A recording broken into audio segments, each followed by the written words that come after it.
दोस्तों, एक समय की बात है। एक बहुत बड़ा राज्य था, कुंतलपुर। सोना, महल, सेना सब कुछ था वहाँ। और उस राज्य का राजा दुनिया की नज़र में सबसे खुश इंसान माना जाता था। लेकिन सच्चाई कुछ और थी। हर रात जब पूरा महल सो जाता, राजा अकेले छत पर बैठा रहता, आंखें खुली, दिल भारी और मन में एक ही सवाल, मेरे पास सब कुछ है, फिर भी सुकून क्यों नहीं है। एक दिन राजा ने दरबार में सबको बुलाया। मंत्री, पंडित, सेनापति सब खड़े थे। राजा ने कहा, जो मुझे सच्चा सुकून दिला देगा उसे मैं आधा राज्य दे दूंगा। पूरा दरबार चौंक गया। एक एक करके सबने अपने तरीके बताए। किसी ने पूजा बताई, किसी ने युद्ध, किसी ने धन दान। लेकिन राजा का मन नहीं माना। तभी दरबार के कोने में खड़ी एक बूढ़ी भिखारिन आगे आई। सब हंस पड़े, ये क्या सिखाएगी राजा को। लेकिन भिखारी ने शांत आवाज में कहा, महाराज, सुकून बाहर नहीं मिलता, उसे ढूंढना नहीं, समझना पड़ता है। राजा ने पहली बार ध्यान से उसकी बात सुनी। तो क्या करूं मैं? राजा ने पूछा। भिखारिन बोली, कल सुबह जंगल के पुराने आश्रम में आइए, अकेले। अगले दिन राजा साधारण कपड़े पहनकर जंगल पहुंचा। वहां एक शांत आश्रम था और उसी आश्रम में बैठा था महान संत गुरुदेव अनंत दास। राजा ने ध्यान से देखा, वो वही भिखारिन थी। राजा चौंक गया। तुम? गुरुदेव मुस्कुराए। रूप बदलने से सच नहीं बदलता, बस नज़र बदलती है। तभी वहाँ एक और आवाज़ आई, महाराज। राजा ने पीछे देखा। वो राजा की पत्नी रानी तारावती थी। राजा गुस्से में, तुम यहाँ क्यों आई? रानी बोली, क्योंकि आपका दर्द अब मेरा भी बन चुका है। गुरुदेव अनंत दास ने दोनों को शांत रहने का इशारा किया। फिर उन्होंने एक पिंजरा निकाला जिसमें एक हरा तोता बैठा था। तोता बार बार बोल रहा था, मैं खुश हूँ, मैं खुश हूँ। गुरुदेव बोले, इसे अपने साथ ले जाओ और ध्यान रखना, ये जो भी सुनेगा वही बोलने लगेगा। राजा और रानी तोते को लेकर महल लौट आए। शुरू में सब ठीक था। रानी प्यार से बोलती, हम खुश हैं। तोता भी बोलता, हम खुश हैं, हम खुश हैं। लेकिन धीरे धीरे महल की असलियत सामने आने लगी। मंत्री एक दूसरे की बुराई करते, नौकर झगड़ते, राजा खुद गुस्से में चिल्लाता और तोता सब सुनता। कुछ ही दिनों में तोते की आवाज़ बदल गई। अब वो बोलने लगा, सब झूठ है, सब धोखा है, कोई खुश नहीं है। राजा गुस्से में आ गया, इस बेकार तोते को यहाँ से हटाओ। रानी ने कहा, लेकिन ये वही बोल रहा है जो ये सुन रहा है। राजा चुप हो गया। उस रात राजा सो नहीं पाया। वो सोचता रहा, क्या सच में मैं ऐसा ही हूँ? अगली सुबह राजा और रानी फिर से आश्रम पहुँचे। तोता भी साथ था। गुरुदेव अनंत दास ने पूछा, क्या हुआ महाराज, सुकून मिल गया?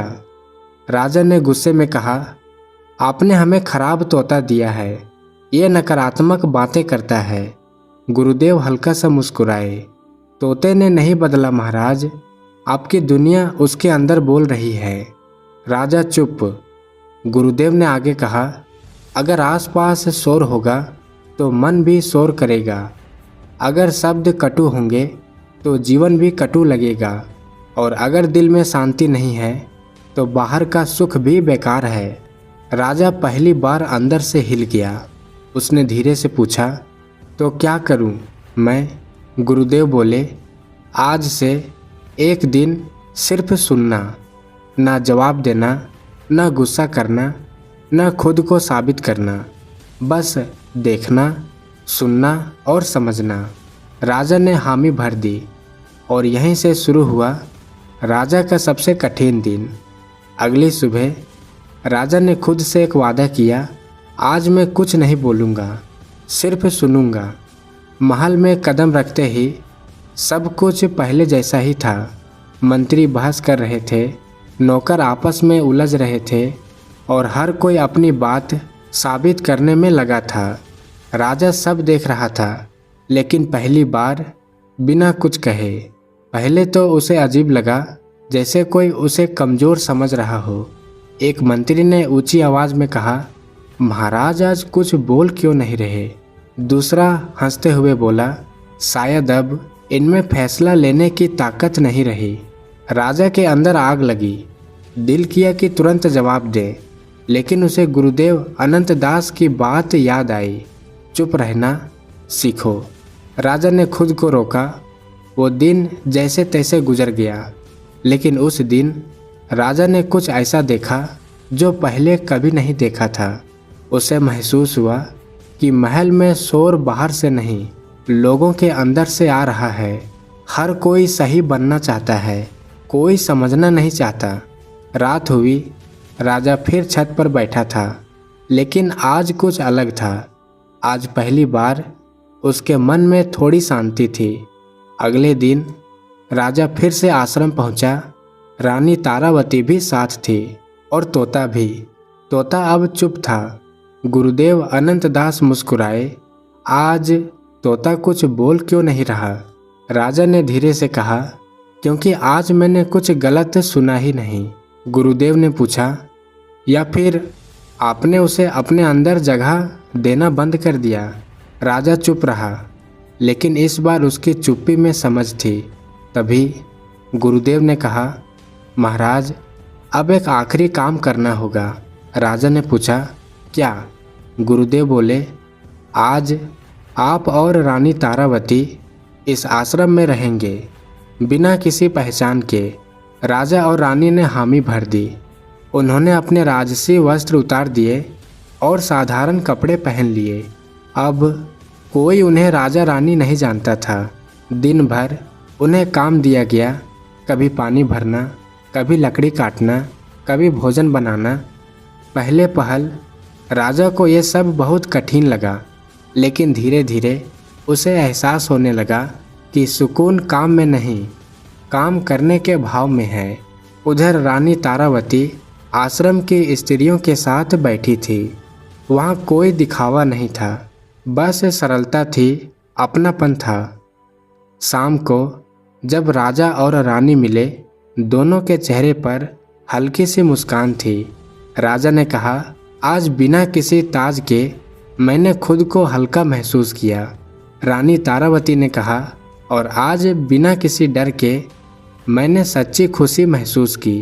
तभी गुरुदेव अनंत दास उनके पास आए। उन्होंने धीरे से कहा, महाराज अब बताइए सुकून कहाँ मिला? राजा ने सिर झुका लिया। न महल में न धन में सुकून मिला, जब मैंने खुद को छोड़ दिया। गुरुदेव मुस्कुराए, यही तो राज है। जब तक आप खुद को पकड़ के रखेंगे, आप दुखी रहेंगे, और जब आप छोड़ना सीख जाओगे, तभी आप जीना सीखोगे।